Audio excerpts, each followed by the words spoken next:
Boa noite a todos. É uma alegria estar aqui com vocês nessa noite. É um privilégio. Eu já tive com vocês, com algumas pessoas, num fórum do Eagles Vision, mas numa reunião plenária que vocês têm semanalmente é a primeira vez. O tema da palestra de hoje, na verdade, quando foi apresentado, foi falado da mistura do natural com o espiritual, e eu queria falar para vocês abertamente que, na verdade, eu gostaria de me concentrar totalmente no aspecto sobrenatural dessa palestra, porque, como foi dito, eu sou empresário do ramo de construção civil, sou engenheiro civil, sou diretor de uma empresa que tem 34 anos e assumi a direção dessa empresa há 15 anos atrás. Essa empresa atingiu nos últimos 10 anos, por 3 anos consecutivos, o posto de empresa mais sustentável no segmento de construção civil. Por 3 anos também consecutivos ficou entre as 100 maiores incorporadoras do país. E nos últimos 2 anos nós experimentamos, eu particularmente, a maior crise que nós já vivemos na nossa história como empreendedores. E eu confesso que durante esse período desses últimos 2 anos, eu acredito que nós hoje estamos vivendo um dos momentos mais difíceis economicamente daquilo que eu já enfrentei à frente de um negócio. E tenho visto pessoas no mesmo segmento ou em diversos segmentos, em virtude do cenário que o país enfrenta, completamente desesperadas. Pessoas que não estão conseguindo ter forças para superar esse momento. Tenho visto alguns amigos vivendo à base de calmantes, tenho visto algumas pessoas enfrentando dificuldades nos seus casamentos, porque, de fato, o problema financeiro, quando vem, principalmente quando uma empresa atinge de um médio para grande porte, os problemas atingem a dimensão de médio para grandes problemas. Então, você lidar com isso, com essa pressão, com essas dificuldades, não é algo fácil. E nesse momento da vida é que a gente percebe que existe uma diferença bastante significativa em ouvir a Deus, em ouvir falar de Deus e conhecer a Deus. E eu quero me deter principalmente no aspecto do conhecer a mente de Deus, porque eu conheço muitas pessoas que dizem conhecerem a Deus e conhecerem a palavra de Deus, mas eu quero te dizer que conhecer a palavra de Deus e dizer que conhece a Deus é totalmente diferente de você entender como funciona a mente de Deus. Nós fazemos parte de uma geração das coisas prontas. Nós fazemos parte hoje de uma geração que está acostumado com frases de Twitter, com fotos de Instagram, ou seja, todo mundo agora resolveu postar frases que qualquer pessoa com uma frase inspirada se torna conhecedor profundo da Bíblia. Então a gente vê pessoas colocando frases e de repente assinam embaixo e as pessoas falam assim: nossa, uau, que frase legal. E a gente começa a ter admiração, e a gente vê homens que têm quantidade enorme de seguidores nessas redes sociais porque postam frases. Agora, conhecer frases, textos isolados da Bíblia, não tem nada a ver com conhecer a maneira como Deus pensa. E por que eu estou te falando isso? Porque eventualmente você pode frequentar uma religião, você pode ter uma experiência de frequentar algum credo religioso e de ter experiências na sua vida relacionadas a Deus, mas quando você não conhece a maneira como Deus pensa e você não consegue entender o propósito da sua vida, nesses momentos de dificuldade, tudo isso não serve para nada. Na realidade, eu vejo muitas pessoas se tornando frustradas com Deus. Eu não sei se você sabe, mas tem uma estatística atual que hoje um número significativo de mais de 40% dos pastores nos Estados Unidos, pastores atuantes em igrejas hoje, sofrem de problema de depressão e estresse. O que acontece é que 40% de homens, que são pessoas às vezes formadas em teologia, estudantes da palavra de Deus, que passam as suas vidas falando sobre Deus, na hora da prática, na hora das dificuldades, tudo aquilo que eles aprenderam não consegue produzir diferença, ao ponto desses homens estarem hoje passando por problemas de depressão e problemas profundos nas suas vidas. A grande realidade é que o conhecimento, ele não pode te salvar te poupar, te preservar e trazer paz nos dias de dificuldade. Eu vi a apresentação do Eagles Vision e eu sei que o Eagles Vision ele vai além de produzir conhecimento, ele leva você a um aprendizado prático, que eu falava para o Marcos e acho isso fundamental. Porque existe uma grande diferença entre conhecimento e sabedoria. Nós somos hoje a geração do conhecimento. Nunca foi tão acessível o conhecimento como nos dias que nós vivemos. Você pode entrar no Google e você acha informação para tudo. Você pode se medicar, você pode encontrar resposta para qualquer tipo de dor que você sente no seu corpo. Você pode montar um computador, você consegue entender tudo. Você pode estudar inglês sozinho, você pode fazer faculdade à distância, você pode estudar a Bíblia. Tem sempre algo na internet acessível para produzir conhecimento. Agora, o conhecimento, ele não pode ser comparado, ser colocado no mesmo patamar que a sabedoria, porque o conhecimento você adquire através da leitura, do aprendizado, da busca, da pesquisa. Agora, a sabedoria ela tem 3 pilares principais que fundamentam a sabedoria: é o ver, é o amadurecer e o sofrer. Se você quiser anotar esses 3 pontos, eu posso te dar bastante fundamento que não existe sabedoria sem ver, amadurecer e sofrer. Por que ver? Porque a sabedoria também é algo que se aprende com a observação. Eu posso aprender observando exemplos, como na palavra de Deus. Eu posso aprender observando exemplo de pessoas que vieram antes de mim. Eu posso aprender observando com pessoas que estão ao meu lado. Então a visão, a observação, ela produz sabedoria. Mas é óbvio que a sabedoria também vem com o amadurecimento. As pessoas hoje em dia estão desprezando marcos antigos, elas estão deixando de lado. Há uma geração que uns chamam de geração Y, outros já falam que já é Y+, enfim, existe uma geração que parece que pelo excesso de conhecimento acha que pode desprezar algo que só se obtém com o tempo, que é a maturidade, que é o amadurecimento. O tempo é fundamental para que você consiga adquirir sabedoria. Agora, o terceiro e mais complexo dos pontos é o sofrimento. Não existe nenhuma pessoa na vida que possa ser chamada de uma pessoa sábia se ela não tiver passado por um processo chamado sofrimento. A dor, ela faz parte do processo de aprendizado da vida. E eu quero te dizer uma coisa, você pode nesse momento estar nessa noite, eu queria te levar a refletir sobre alguns aspectos. Eu não estou aqui para te falar assim, olha, eu conheço a mente de Deus mais do que qualquer uma das pessoas que estão sentadas aqui, mas eu confesso que eu tenho aprendido muito nos momentos de sofrimento da minha vida, a entender como Deus pensa. Eu tenho 42 anos de idade e eu tive uma experiência com Jesus que transformou a história da minha vida quando eu estava no meu último ano de faculdade, com 22 anos de idade. E fazem aproximadamente 20 anos que eu caminho com Cristo em estudar a palavra de Deus, em pesquisar a Bíblia e caminhar com Cristo e tentar colocar os seus princípios em práticas na minha vida e no meu negócio. Eu tenho nessa caminhada como empresário procurado, e nunca na história, e estou falando para vocês com o meu coração rasgado, nunca na história da direção dessa empresa, nós nos submetemos a 1 centavo de propina. Nós nunca fizemos caixa 2 na nossa empresa. Nós nunca contratamos um funcionário sem registro. Nós nunca fizemos algo, não vou falar que nós não tenhamos erros, mas nunca nós fizemos algo premeditado com a intenção de errar. E depois de todo esse tempo caminhando de uma forma correta, procurando colocar a Bíblia em prática nas nossas vidas, nós estamos vivendo hoje um verdadeiro caos, ao ponto de praticamente eu perder tudo que eu conquistei ao longo desses anos. E nesse momento você olha e fala assim, aonde que está Deus nessa situação? Se você caminhou toda de maneira correta, de maneira certa, por que Deus permitiu isso?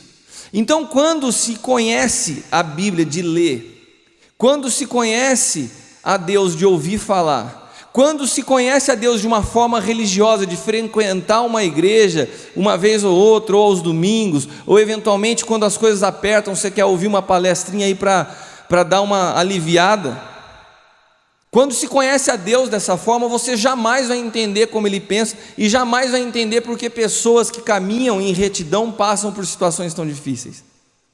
Mas quando você procura sair desse nível superficial e buscar entender como é a mente de Deus, mais do que os benefícios que Ele pode te dar, daí você começa então a ter uma visão mais ampla da vida. Fazem exatamente 8, 10 dias eu voltei de um trabalho, de uma viagem à África. E eu tive a oportunidade de estar numa cruzada na África com aproximadamente 6 a 7 mil pessoas.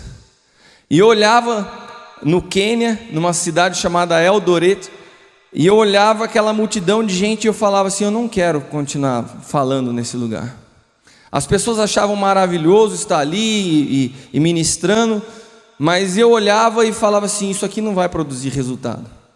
É uma multidão de 6, de 7 mil pessoas que não dá para ser ensinada numa cruzada, não dá para você conseguir ensinar numa situação dessa. Agora tem pessoas que gostam disso, de estar falando para uma multidão, de tirar uma fotozinha, de fazer um selfie e falar: olha, estou pregando na África.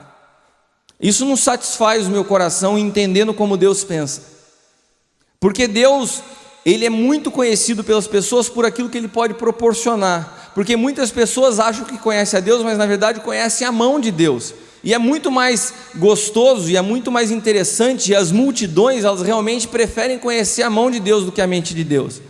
Quando eu falo conhecer a mão de Deus, é o que Ele pode te oferecer, é o milagre que Ele pode fazer na sua vida, e Ele faz. Quando Jesus caminhou sobre a face da terra, multidões cercavam Ele. E no meio dessa multidão, pessoas tocavam Ele e eram curadas. Pessoas passavam por Ele e eram cegos e começavam a ver. Empresários eram transformados. Mas na realidade quem o conhecia eram aproximadamente 12 pessoas. Só que dessas 12 pessoas, 11 delas o abandonaram na hora mais crítica da sua vida. Só ficou um, chamado João. E quando Jesus estava por aqui e falava com seus discípulos, Ele falou o seguinte: aquele que quiser ganhar a sua vida, deve perder sua vida. Agora aquele que quiser perder a sua vida por amor de mim, esse achará a sua vida. E a gente vê na história de 2 homens, um deles era um empresário, Pedro era um pescador, tinha alguns barcos, era um empresário num ramo. Pedro passou a sua vida e a sua caminhada inteira com Cristo tentando poupar a sua vida. Ele tentava preservar a vida dele em todos os momentos. Foi Pedro que pegou uma espada para defender Jesus. Foi Pedro que, a hora que as coisas apertaram, que ele falou: eu posso ser condenado junto com ele. Fugiu. Ele ficou o tempo inteiro se preservando. Diz a história, os historiadores, que esse Pedro, que lutou tanto para preservar a sua vida, foi morto crucificado de cabeça para baixo. Agora João, que foi o discípulo, que alguns falam que pela sua idade, que João era muito novo, tinha 17 anos, mas João foi o discípulo que deitava o seu rosto no colo de Jesus. João foi aquele que buscou a intimidade de Jesus mais do que os benefícios que ele podia oferecer. João não foi como Judas, que se preocupava em administrar os recursos, nem como Pedro, que se preocupou em fugir, nem como Tomé, que queria ver se era verdade. João era um cara que se apaixonou, foi por Jesus. Esse João, se você usar o mesmo texto que eu citei, de amar a sua vida vai perder, e de perder a sua vida vai achar, esse João foi o único que se expôs, que foi até a cruz, correndo o risco de ser crucificado com ele, porque ele falou: não, eu sou discípulo, eu estou junto, por isso eu estou aqui. Esse João foi o único dos discípulos que caminhou com Jesus, que morreu de velhice na ilha de Patmos. Todos os outros foram mortos. Ou seja, a Bíblia é muito clara que nós só temos um caminho, que é o caminho de morte do nosso eu, se nós queremos de fato ter intimidade com Cristo. Agora, a maioria de nós é ensinada pela religião a preservar a sua vida. Olha, venha para Jesus, tenha uma experiência com Deus e a sua vida vai mudar, tudo vai ser diferente, vai ser transformado, o seu caminho vai ser maravilhoso. Em partes, seu caminho vai ser maravilhoso, porque de fato Ele vai te libertar, Ele vai te transformar, Ele vai te restaurar, mas o caminho com Cristo é um caminho de perda, é uma disposição de abrir mão dos princípios e valores desse mundo para viver um padrão muito mais alto chamado Reino de Deus. O Reino de Deus, a Bíblia diz que ele é constituído de justiça, paz e alegria no Espírito. Ou seja, você quer ser pleno na sua vida, meu irmão, meu amigo empresário que está aqui como eu vou te falar uma coisa: não tem como você depositar a sua segurança na incerteza de uma economia como a do Brasil. Não tem como você depositar a sua segurança na sua conta bancária. Nós nunca podemos saber o que acontece no dia de amanhã. E ainda que a gente saia da esfera dos negócios, nós não temos como preservar nossa vida da saúde, do incidente. Os incidentes, os dias ruins virão para todas as pessoas. A diferença é como nós atravessamos esses dias. A diferença é qual é o segredo de se ter paz no meio da tempestade. Por que Jesus conseguia dormir no meio da tempestade enquanto os discípulos estavam desesperados? Porque ele conhecia o seu propósito. Ele sabia o que ele tinha vindo fazer nessa terra. Sabe o que me faz permanecer de pé nos dias mais difíceis da minha vida? Eu sei que eu tenho um propósito. E o meu propósito vai muito além de uma empresa. O meu propósito vai muito além de um negócio. Eu perdi a minha vida quando eu conheci a Jesus. E hoje eu não tenho mais medo da perda. E o que eu queria te desafiar, e o que eu queria te levar a entender, é como funciona a mente de Deus. Por quê? Porque quando você vai numa nação como a da África e se depara com aquelas pessoas, numa cruzada com 7.000 pessoas, e você vê ali que vão vindo pregadores ano após ano, a África está sendo evangelizada de ponta a ponta. Mas por que a miséria não muda? Porque a mentalidade não muda. Porque as pessoas vão lá para oferecer assistencialismo, e assistencialismo não transforma a vida de ninguém. Eu tive a oportunidade de falar para eles: não quero estar nessa cruzada amanhã, me reúne 50 líderes.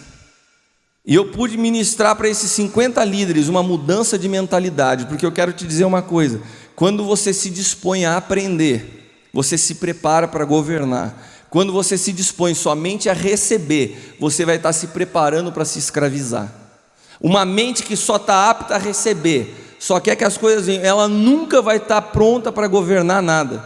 Agora, quando você se dispõe a aprender, eu quero saber como Deus pensa, eu quero entender qual é o propósito de Deus para a minha vida, eu quero obter conhecimento, eu quero estudar, seja numa universidade, seja teologia, seja estudar a palavra. Quando eu me disponho a aprender, eu me preparo para governar.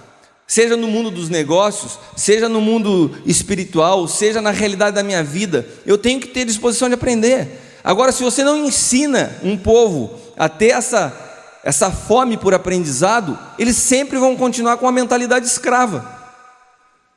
E foi libertador sentar com aqueles líderes por 2 horas e explicar isso para eles.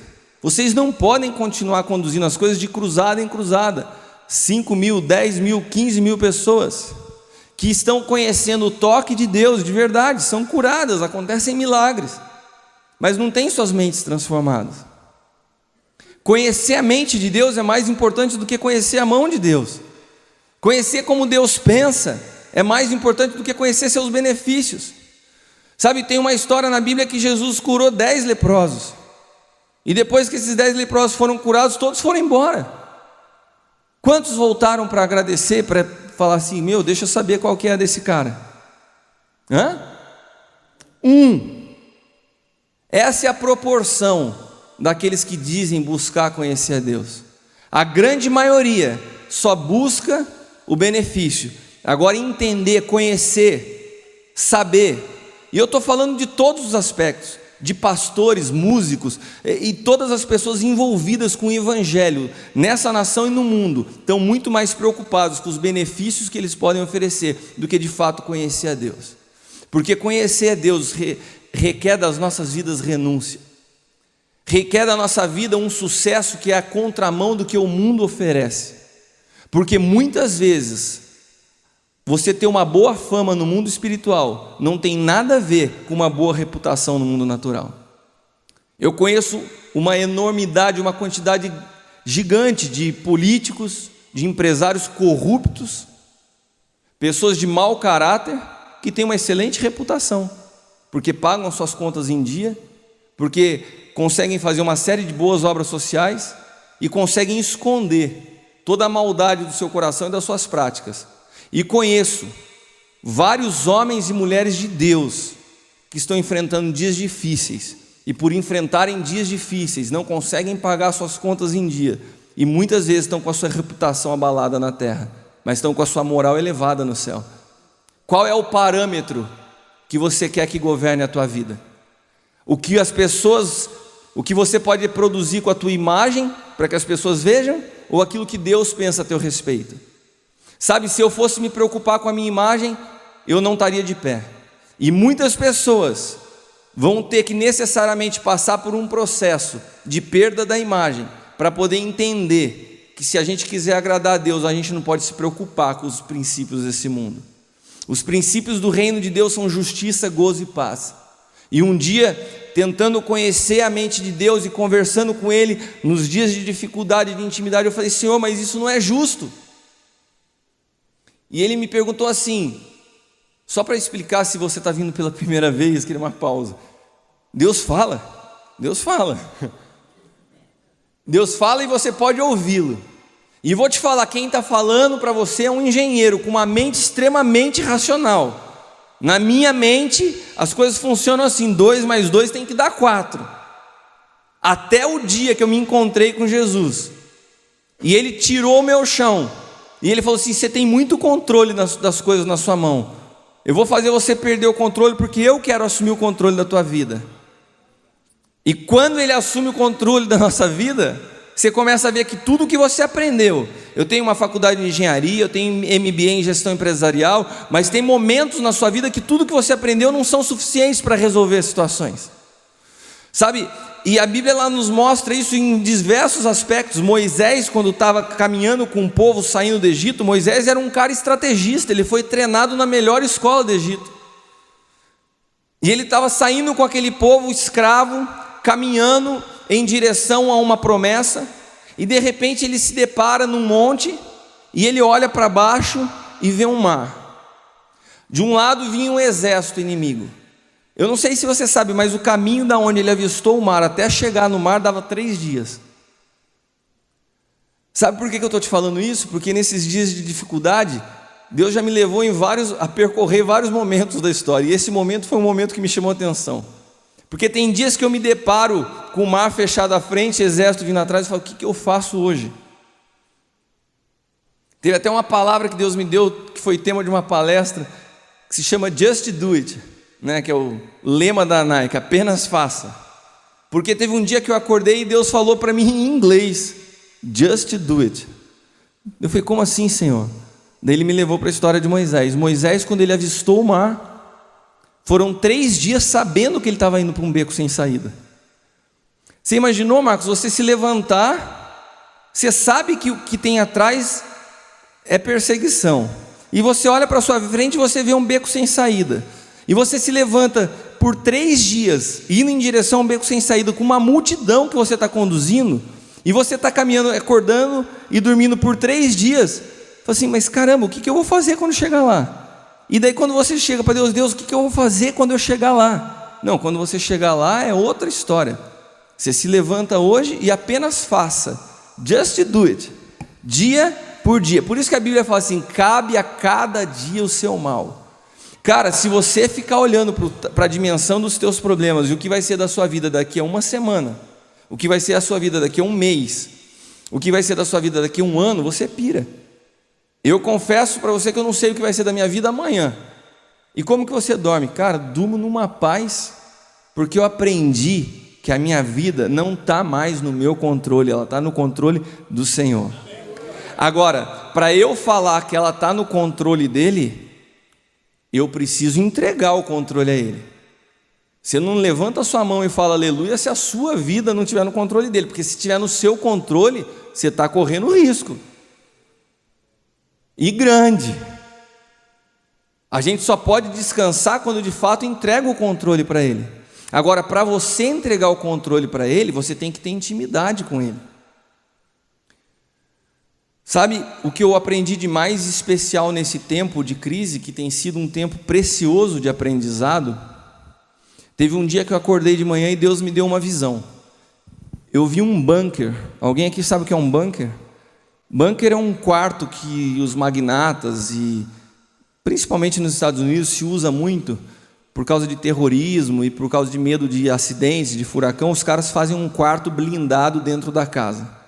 E esse quarto é a prova de tudo, né?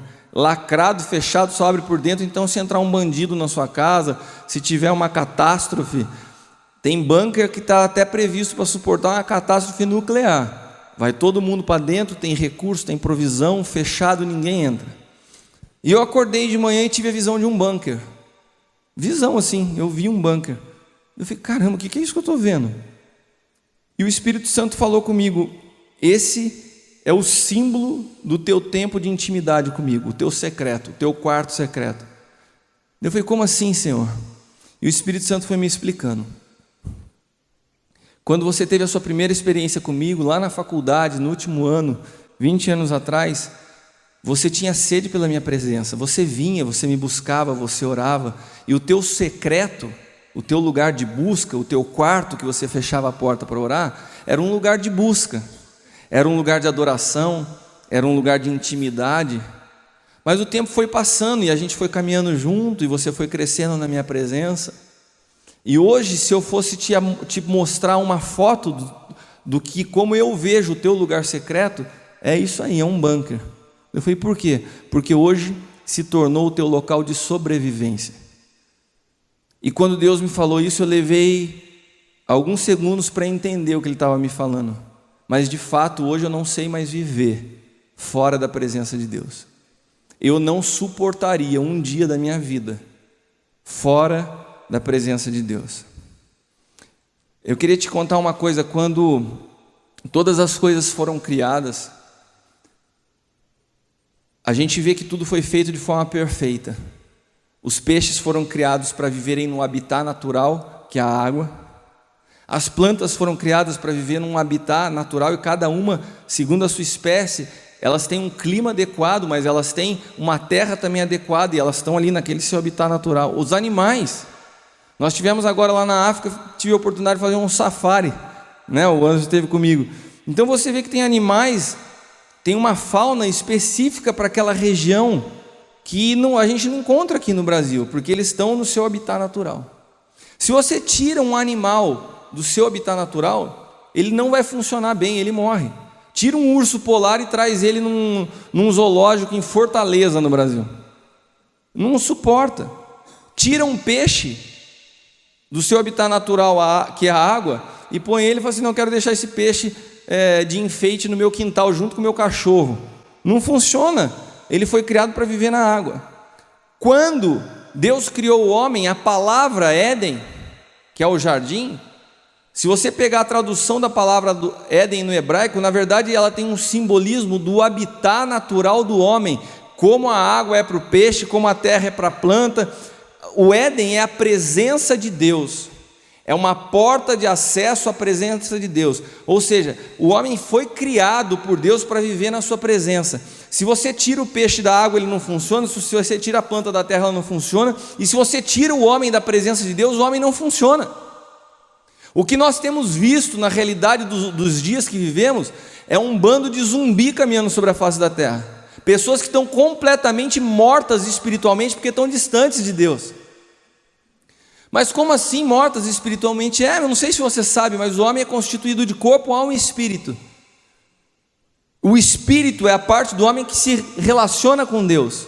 Se esse espírito que se relaciona com Deus está amortecido, está de escanteio, você está conduzindo toda a sua vida naquilo que o teu corpo e a tua alma ditam.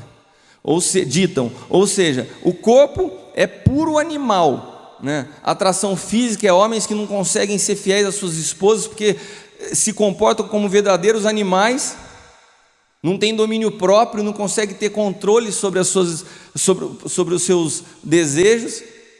E na alma, porque as emoções gritam o dia inteiro. É a ansiedade, é a preocupação, é o medo do que vão falar, é a soberba, é o orgulho, é a inveja. Tudo isso são sentimentos da alma. Então nós vivemos num mundo onde as pessoas são carnais e almáticas. Agora, como que uma pessoa carnal e almática vai entender a mente de Deus, que é espírito? Só tem uma maneira: você passar por um processo de morte. Porque quando você vai morrendo, para o seu eu, quando você vai morrendo para o entendimento dessa alma que grita para realizar a tua vontade, você vai abrindo mão da sua vontade para que a vontade de Deus vá revelando a sua vida. Então você passa a sair de uma condição de vida guiada pela alma a uma vida que é conduzida pelo Espírito de Deus. E quando a sua vida é conduzida pelo Espírito de Deus, é como se os seus olhos se abrissem. Sabe, se eu pudesse, eu falo isso para vocês com o maior amor do mundo, se eu pudesse, eu gostaria de escancarar a cabeça de cada um de vocês e conseguir explicar com clareza o que eu estou falando. Porque não tem como nós caminharmos por esse mundo sem termos uma visão espiritual do mundo. É impossível você ser pleno, meu amigo, minha amiga que está vindo aqui pela primeira vez, se você não tiver uma experiência de intimidade com Deus. Esse local que você entra, que para mim esse local se tornou um local de sobrevivência, e você tem comunhão com Ele, e você consegue ouvir a Ele, e você consegue descobrir que existe um propósito para a tua vida, que você foi criado com um objetivo específico.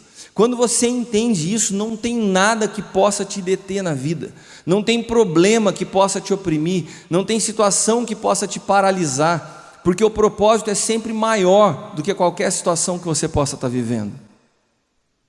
Eu tenho experimentado isso na prática, eu tenho vivido isso todos os dias. Eu não consigo sair da minha casa se eu não estiver na presença de Deus e ouvir a sua voz para aquilo que eu tenho que fazer no dia. E quando você vai conhecendo a mente de Deus, você vai entendendo como Ele pensa a respeito de todos os assuntos. Sabe, é tão diferente de conhecer a letra. Eu conheço algumas pessoas que já leram a Bíblia inteirinha e que continuam tendo uma visão distorcida de Deus porque não conseguem captar a mente do autor. Tem pessoas que leem a Bíblia e leem mais trocentos livros falando da Bíblia. Se você lê um livro falando da Bíblia, mas você não conhece a Bíblia, você vai ficar com a opinião da Bíblia do autor do livro que você leu. Agora, se você lê a Bíblia e conhece a mente do autor da Bíblia, que é Deus, você vai começar a conhecer a mente de Deus. Então nós precisamos ler a Bíblia com um olhar espiritual, e você vai começar a discernir como Deus pensa a respeito de cada situação da sua vida. Eu costumo dizer que a Bíblia é o eletrocardiograma de Deus. Você não pode ler a Bíblia um livro, você não pode ler um versículo, você tem que ler ela de Gênesis a Apocalipse e entender o contexto. A Bíblia, ela, de Gênesis a Apocalipse, ela aponta para Cristo, ela é cristocêntrica. E ela mostra exatamente qual é o plano de Deus para o homem. Levar o homem, levar o ser humano a ter o Espírito Santo habitando dentro de si, não mais em templos, mas dentro de si, e ter a mente de Deus para poder produzir transformação na face da terra, seja na sua empresa, seja na sua escola, seja onde quer que você esteja. A palavra igreja na Bíblia é a palavra eclésia, que tem sido muito mal traduzida e interpretada pela maioria dos teólogos. Eclésia não foi uma palavra que surgiu na Bíblia. Eclésia não foi uma palavra inventada por Jesus. Os romanos já usavam a palavra eclésia. E eu quero me deter nesse ponto só para poder mostrar para vocês como Deus vê a igreja. Eclésia era uma palavra usada quando ia se compor o Senado romano.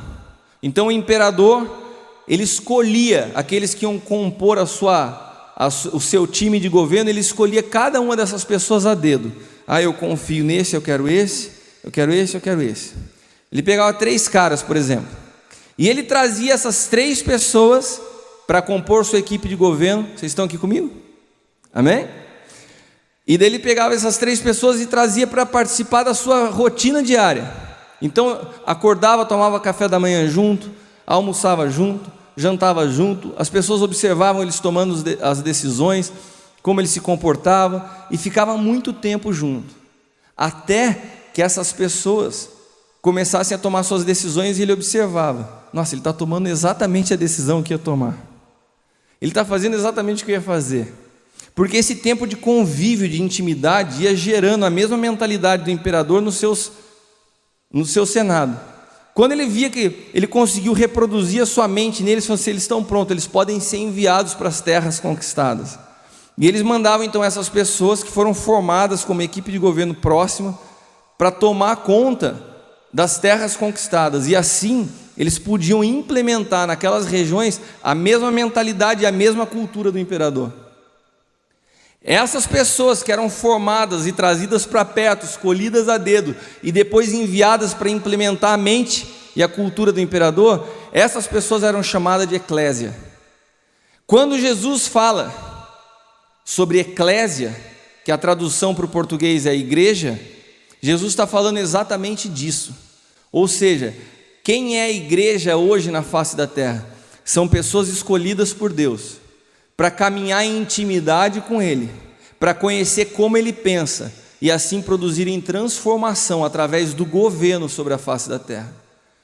Quando você tem uma empresa na tua mão, você tem uma esfera de governo que Deus te delegou para você administrar não do teu jeito, não visando lucro a qualquer custo, mas com uma mentalidade dele, porque você foi chamado para reproduzir a mente de Deus em todas as esferas de governo que Ele confia a você.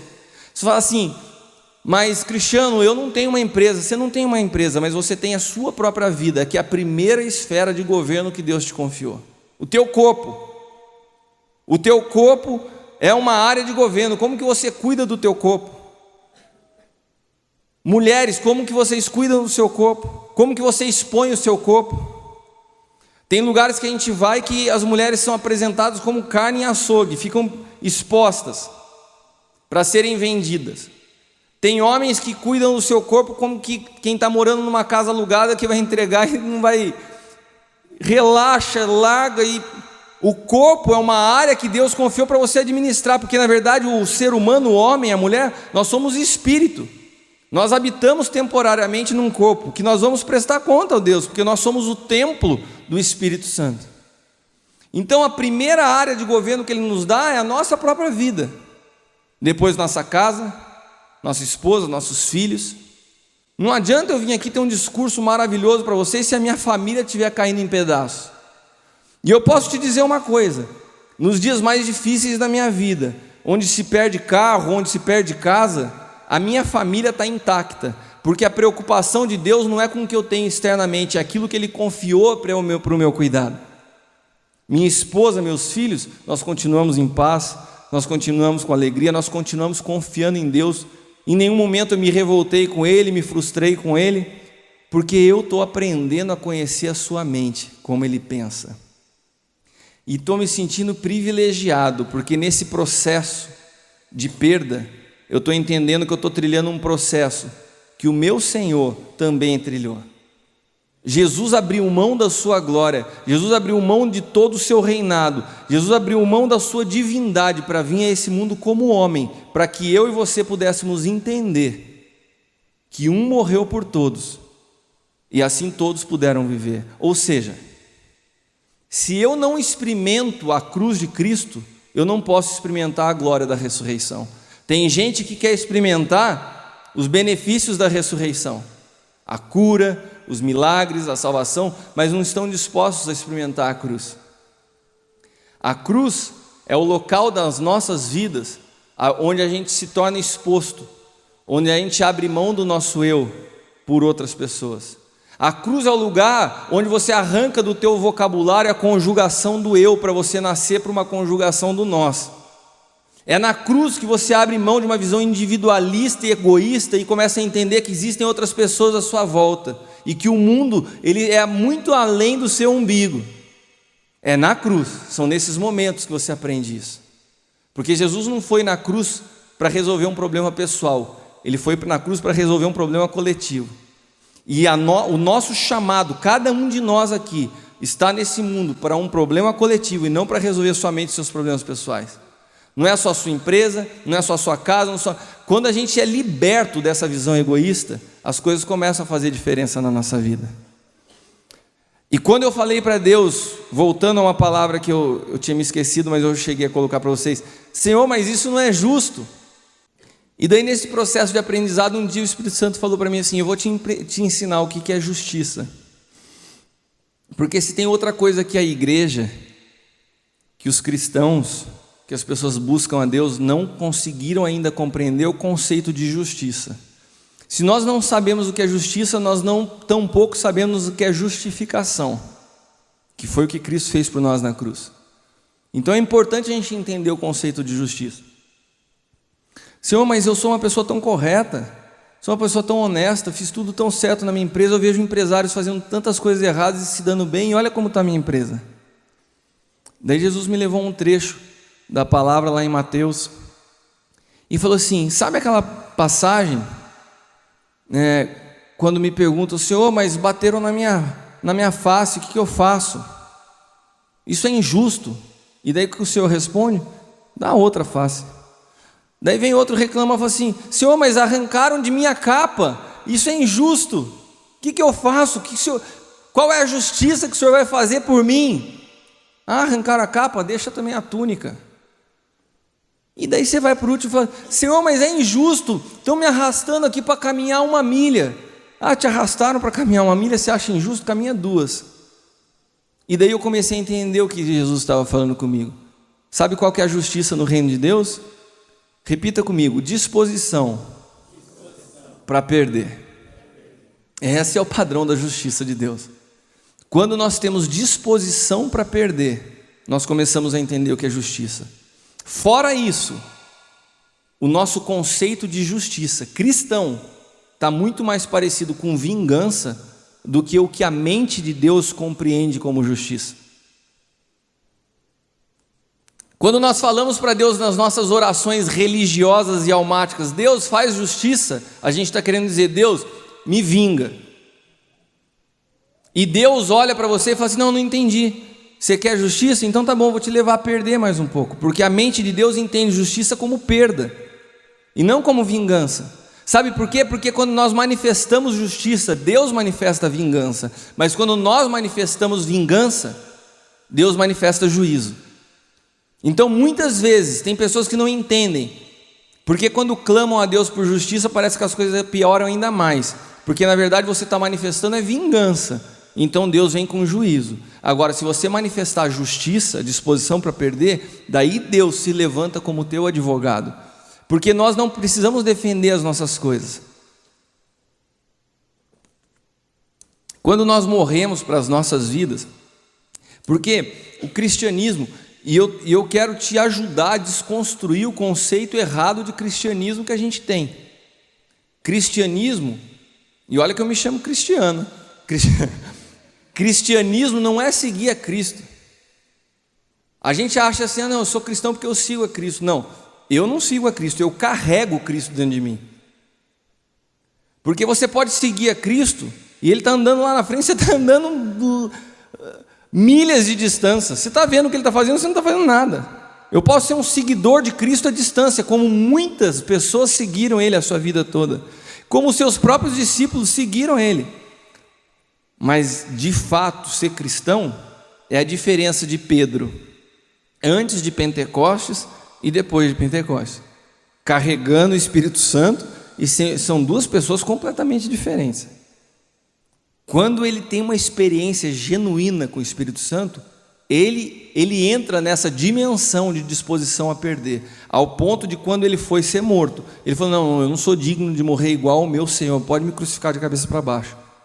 A pessoa que entra na dimensão do cristianismo genuíno, ela não tem mais medo de perder, sabe por quê? Porque ela entregou a sua vida ao Senhor. Tem gente que acha que entregar a vida para Jesus é levantar a sua mão, fazer uma oração de 10 segundos que as coisas estão resolvidas. Não, meu irmão, entregar a sua vida para Jesus é você virar para o cara e falar assim, perdeu, playboy, acabou, você não tem, sabe qual que é o teu direito? Fala para a pessoa assim, sabe qual é o teu direito? Quando entrega a tua vida a Jesus, o teu direito é não ter direito algum, não tem mais direito a nada. Sabe como a Bíblia nos chama, no Novo Testamento? Nos chama de mordomos. Você sabe o que o mordomo tem que é dele? Qual que é o conceito de mordomia? Alguém que administra algo para o seu senhor, não é dono de nada.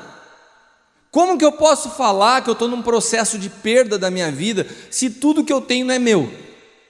Querem tirar meu carro, não estão tirando nada, meu Deus, é teu, você me deu, se quiser você me dá de novo. A minha preocupação é administrar bem para Ele.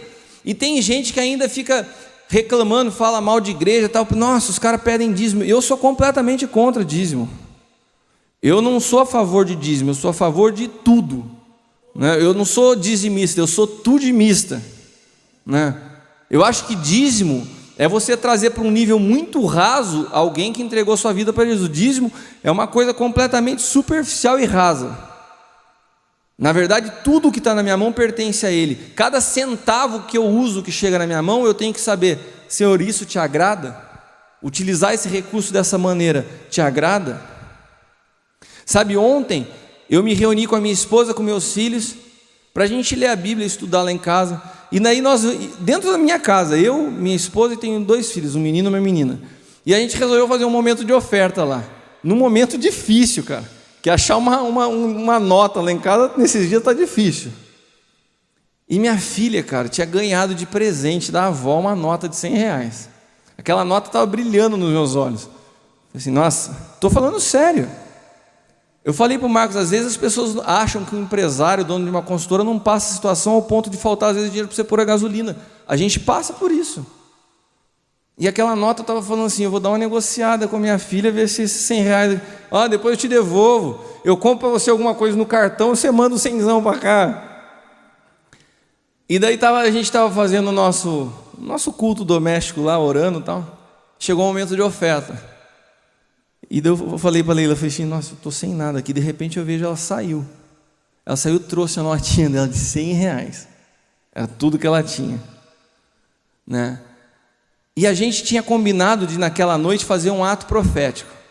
E a nossa oferta, a gente ia orar, ia pensar numa família para abençoar, porque eu estava ensinando aos meus filhos que não pode ter circunstância na nossa vida que nos impeça de olhar para alguém e de semear na vida de outra pessoa. E ela veio com a nota e já veio com a família. Pai, eu acho que nós devemos dar essa oferta para a família tal. Ela tem 8 anos de idade, né? Eu vou falar para você, aquilo lá me quebrou no meio. Eu peguei e falei assim, amém, filha, você quer dar? É teu, você não precisa dar. Não, eu quero. Eu falei, então tá bom. Daí hoje nós fomos atrás da pessoa com quem ela tinha falado e eu fui junto. Ela falou, pai, você entrega? Eu falei, não, Deus falou com você para dar para ela. E daí a gente foi e ela entregou para essa pessoa, para essa amiga nossa, para essa família, que também é uma família que está passando dificuldade. Mas quando aquela mulher recebeu da minha filha aquela oferta de R$100, ela desmontou, né?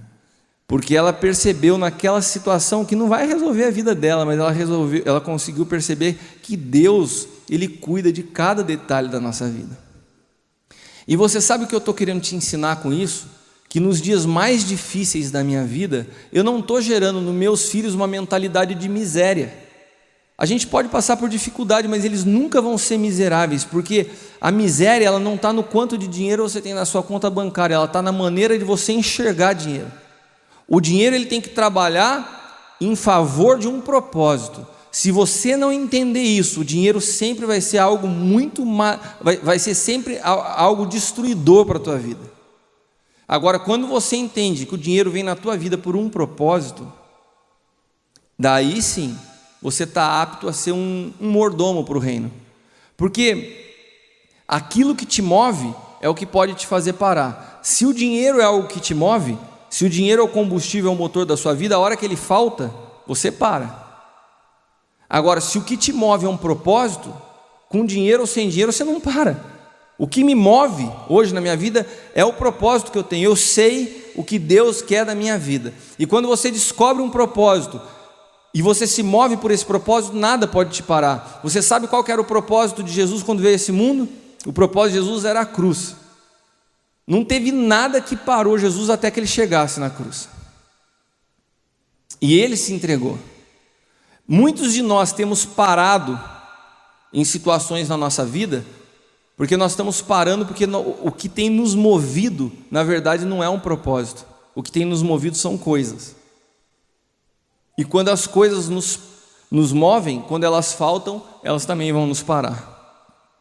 Sabe, quando você começa a entender a mente de Deus, você desconstrói alguns conceitos que são totalmente religiosos. Uma visão de um Deus egoísta, uma visão de um Deus ruim, uma visão de um Deus que tem que me dar, tem que me abençoar, porque a gente só conhece de uma forma limitada a mão de Deus. Esses dias um empresário chegou para mim e falou assim: Cristiano, faz uma oração por mim, eu sei que você é um cara que busca Deus e eu preciso de um toque de Deus na minha empresa. E eu vivendo todo esse processo, e Deus falando muito para mim sobre a maneira dele pensar, tenta entender como eu penso, e eu estou o tempo inteiro nesse processo de buscar a presença de Deus. E quando o cara falou isso, soou como um tapa para mim. Ora para Deus dar um toque na minha empresa. Eu falei: cara, senta aqui, deixa eu te explicar o que é você pedir para Deus um toque na sua empresa e o que é você pedir para Deus entrar na tua vida. Na mesma semana, um casal, amigo meu, um casal, inclusive que aqui de São Paulo, um casal muito bem financeiramente, a crise não está passando nem de perto na vida deles, mas esse casal nesse momento, vivendo bem financeiramente, os dois muito bem, vieram se separar, estão há 3 meses separados. E a esposa me ligou e falou assim: Cristiano, eu preciso de um toque de Deus no meu casamento. Eu falei: não, você não precisa de um toque de Deus no seu casamento. Você precisa desconstruir completamente o conceito de Deus e permitir que Ele entre na tua vida por completo. Porque se Ele te der um toque hoje, amanhã você vai precisar de outro toque, depois de amanhã você vai precisar de outro toque, e a sua vida nunca vai ser transformada. Porque vocês só querem a mão de Deus, vocês só querem os benefícios de Deus, vocês não querem conhecer a Deus, vocês não querem abrir mão das coisas erradas que vocês fazem para viver a vontade de Deus. Seguir a Deus tem um preço a ser pago. A pergunta é: quantos de nós estamos dispostos a pagar esse preço? Agora eu vou te falar uma coisa: a plenitude de vida que Deus proporciona quando você o conhece, tem relacionamento pessoal com Ele, tem intimidade com Ele, nada nem ninguém pode tirar da tua vida. A plenitude de vida, a alegria, ela não está ligada ao ter, ela está ligada ao você descobrir quem você é em Deus, está ligada à sua identidade e não ao que você possui. Quando nós temos a nossa identidade restaurada em Cristo, não tem nada, não tem opinião de ninguém. Você quer ver quantas pessoas sofrem na sua alma porque não tem a sua identidade em Cristo? É uma crítica, é uma ofensa, é um nome no Serasa, é uma quebra financeira, é um momento de perda, é uma situação de humilhação. Tudo isso desconstrói pessoas de uma maneira muito fácil. Por quê? Porque a preocupação é o que os outros vão pensar. Nossa, que vergonha para a minha vida. Meu irmão, vergonha não tem nada a ver com isso. Vergonha é você conhecer a palavra de Deus e fazer exatamente o oposto para agradar os outros. Vergonha é quando Deus olha para a tua vida e tem um propósito específico para você e você fala: não quero isso, porque eu continuo preso à minha vontade egoísta, pessoal. Quando você se liberta disso, você encontra o verdadeiro sentido da sua vida. Você consegue ter paz, você consegue ter alegria. Sabe, é uma verdadeira libertação quando a sua identidade é restaurada em Cristo e quando você conhece a mente de Deus. Existe um versículo na Bíblia que Paulo escreve aos Coríntios que ele fala assim: quem compreende a mente do homem senão o espírito do homem que nele habita?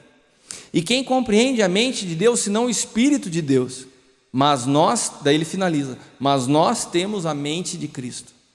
O grande problema de cada um de nós é que nós queremos caminhar com Deus continuando com a mente humana. Você precisa caminhar com Deus e abrir mão do velho homem para que Cristo seja gerado em você. A Bíblia fala que existem 2 tipos de homens só: o primeiro Adão e o último Adão. O primeiro Adão, lá do Éden, foi feito alma vivificante, foi feito alma vivente. O segundo Adão, que é Cristo, foi feito espírito vivificante. Ou seja, a gente quer caminhar com Cristo, mas com as características do antigo Adão. Nós queremos caminhar com Cristo, mas queremos conduzir a nossa vida na alma. Se nós escolhemos caminhar com Cristo, nós precisamos viver no Espírito e pensar nas coisas que são do alto, e ter a mente de Cristo e a visão de Cristo da vida, a visão de Cristo das pessoas, a visão de Cristo com relação a finanças, a visão de Cristo com relação à empresa. Sabe, quando você tem essa visão, você entende tudo. Por que você tem a empresa que você tem? Por que Deus te deu a família que te deu? Como você tem conduzido, falando aos homens, o cuidado da tua família, tua esposa e teus filhos? Sabe, a Bíblia não fala que um dia a gente vai prestar conta da nossa empresa para Deus, mas ela fala que um dia a gente vai prestar conta das nossas esposas ao Senhor. E tem homens que falam assim: não, eu preciso construir um patrimônio, eu tenho que deixar um legado, uma segurança para os meus filhos, e por causa disso, destrói a sua família. Na sede, na busca por trabalhar, por conquistar, perde a sua família. Conheça a mente de Deus, que você vai entender o que é mais importante, o que é prioridade de fato para a sua vida, meu irmão. Sabe, os dias maus, eles passam, e o casamento permanece. Os dias maus passam, e os filhos continuam e crescem.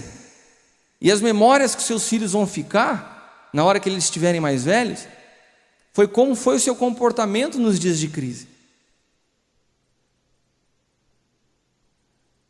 Sabe, eu tenho aprendido que a dor e o sofrimento, eles fazem muito bem, se eles são utilizados com uma mentalidade de Cristo. Porque a palavra de Deus diz que Jesus aprendeu a obediência através da dor.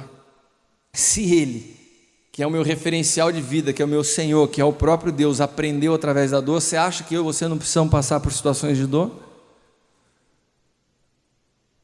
Tem duas maneiras só de Deus interagir com o homem na face da terra. Uma é através de milagre e outra através de processo. Porque Deus, Ele olha para o homem com uma mentalidade assim: nossa, ele está sofrendo, ele está em dor, eu não suporto ver isso, eu vou operar um milagre na vida dele. Então ele vem, o que é um milagre? É uma intervenção imediata. Resolveu, sarou. Agora, tem momentos que Deus olha para a nossa vida e fala assim: não, isso aqui não é um milagre, aqui eu preciso tratar através de um processo. Se eu fizer assim, amanhã ele vai embora e não volta mais. Então, é um processo. Se Deus está te tratando através de um processo, não começa a orar a Deus pedindo por milagre. O processo ele tem que ser finalizado. E quando se fecha um ciclo, você sai desse processo mais forte do que você entrou, mais confiante do que você entrou, mais parecido com Cristo do que você entrou nesse processo. De maneira que o importante da vida não é o que está acontecendo à tua volta, é o que está acontecendo dentro de você.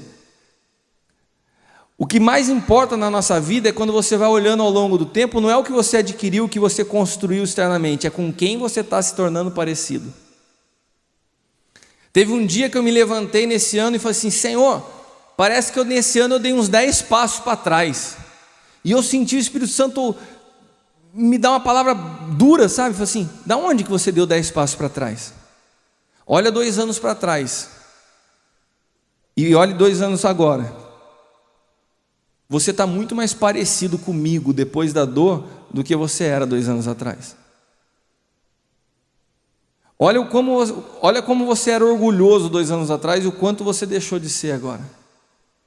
Olha o quanto você me conhece agora e o quanto você me conhecia 2 anos atrás. Você acha que isso é andar para trás? Só se você estiver tendo uma visão natural das coisas.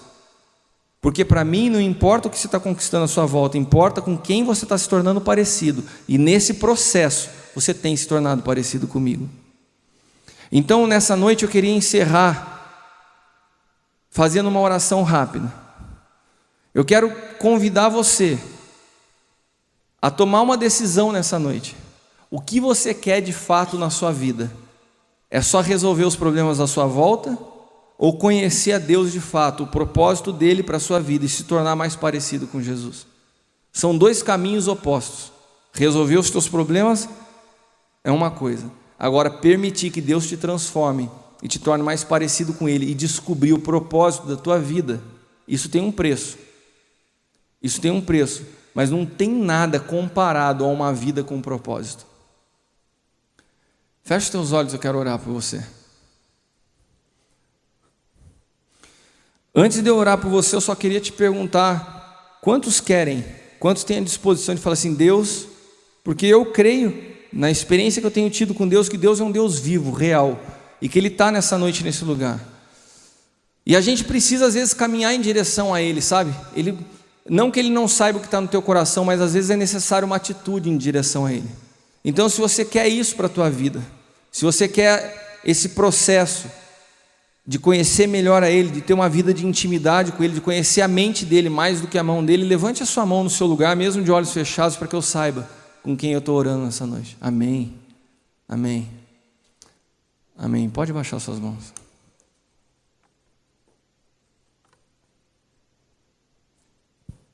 Senhor, eu te agradeço por essa noite, pelo privilégio de estar aqui entre amigos, entre irmãos.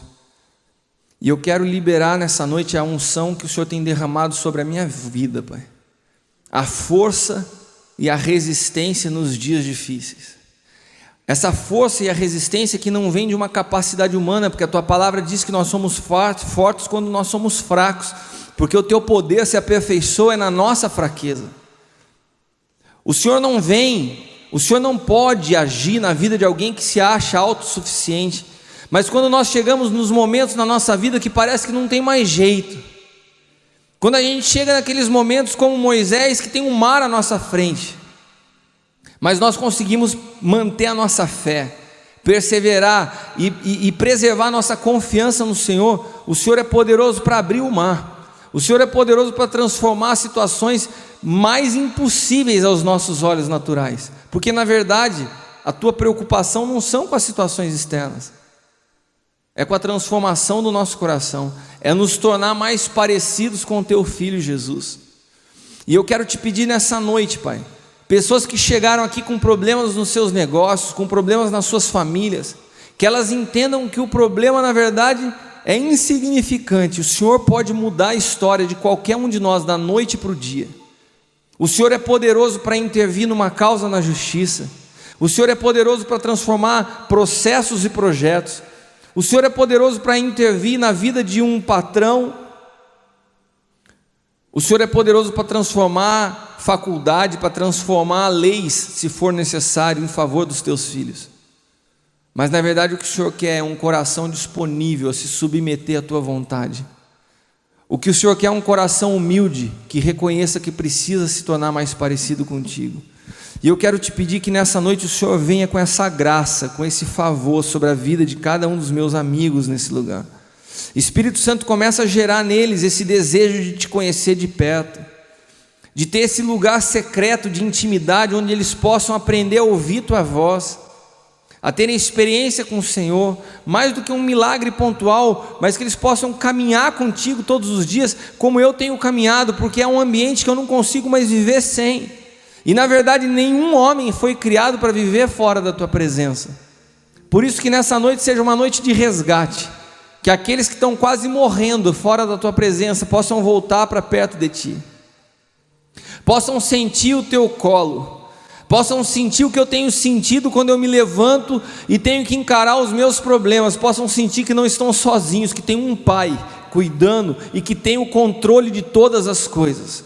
Ainda que nós não entendamos o que está acontecendo à nossa volta, o Senhor continua no controle de tudo, porque Tu és Senhor, porque Tu és Senhor acima dos negócios, acima da empresa, acima do governo, acima das crises econômicas. Tu és o Senhor, e ninguém pode mudar isso.